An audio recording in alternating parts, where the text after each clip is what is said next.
All right, good morning. I want to show you something today. I'm running some grooves for the back of my cabinet here. I've got three lower cabinets that are going to be 12 inches deep, standard height of 30 1/4. And I want to run a groove in here, a 1/4 inch groove. So what I do is I run my grooves just shy of half the thickness of my plywood. So if my plywood's 3/4 of an inch, this is just shy of 3/8 of an inch deep. And I always leave a 1/2 inch here because I'm using 1/2 inch plywood as a stretcher behind the cabinets just for the support. But what I want to do is I make all my parts exactly the same. They're all going to be 12 inches. My bottom, my top, and my sides are all 12 inches deep. But my top here, I want it to stop at this point right here, which is going to be 11 1/4 of an inch wide. So how do you do that without taking it back to the saw and ripping it off? I actually run what's called a double groove, and I can do it at the same time. And this way there's no math. This way I don't have to figure out, oh, I got to think about this. I got to make that 11 1/4. I got to make the deduction. I don't do any of that because it's so much easier. If all you do, and let me get this saw started up here.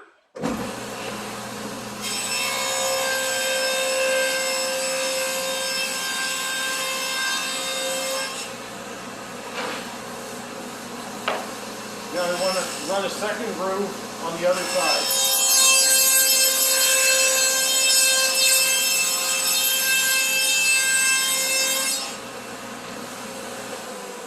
Okay, so all I've done, and you can see, that just breaks right off. And you have to be, this is where you have to be concerned about how deep you actually make that. You want that, as you can see, all right, there's just that little piece that's left over. Because if you go too much and you run this thing through, this piece is going to kick back and hit you square in the berries. And you'll only learn that once. So you want to be able to do this correctly like that. Okay, just a little bit less than half, and you're ending up with a perfect piece that's 11 1/4, and it's always going to be the same. So long as you cut all your pieces properly, it never fails.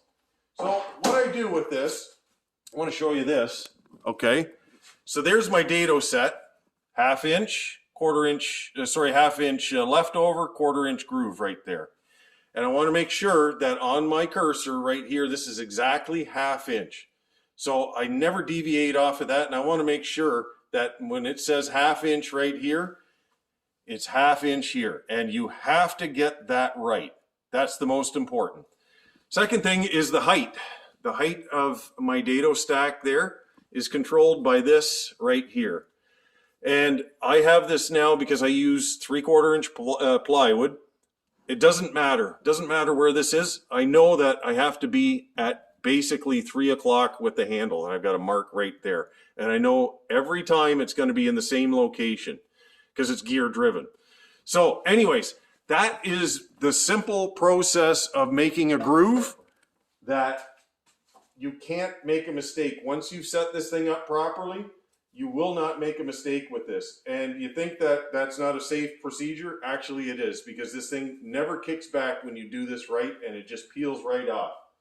Anyways, this is what I do. I've done this for years, and it just makes my life so much more simple. And at the same time, I want to be safe, and this is a safe procedure the way I do it.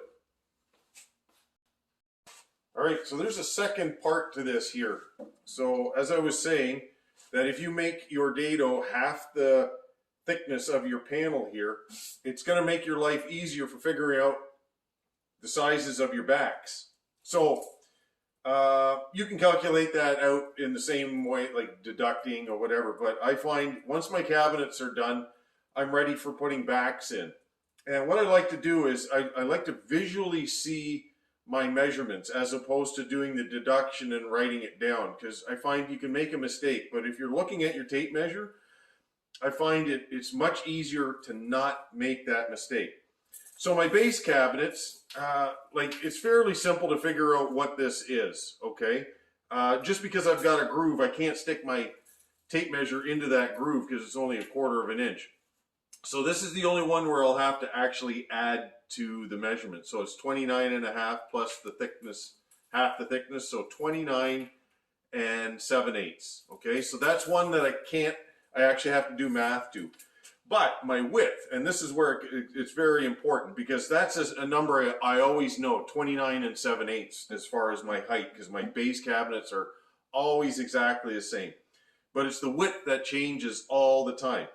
So if I've got 3/4 inch material, and it would work the same way if you're using 5/8, 16 mil or 19 mil, whatever. It really doesn't matter. So long as you're going half the thickness, all you have to do now is, if I want to figure out how wide to make my back, all I do is put my tape measure on here and measure to the inside of this. So it says 15 3/4. Because don't forget, if you double up 2 of these, it equals the thickness of 1 piece here.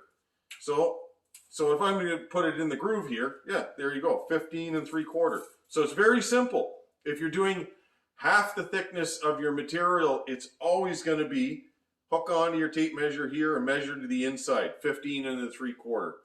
It's always going to be that way, and I like doing that. So all I do is just go like this, look down, 15 3/4, and then I write it on the top, and I know. It just makes my life easier because I'm making custom cabinets all the time. I want a simple solution that I don't have to do a lot of math to, because when you start doing math, you're going to make mistakes. Visual is always easier. All right, sticking the back in. If this is done well, it should just slide in. How do you like that? There. The better the more accurate you are, the easier it gets. Always. No math, just simple. It's so easy to do this once you follow this simple recipe. Anyways, enjoy your day.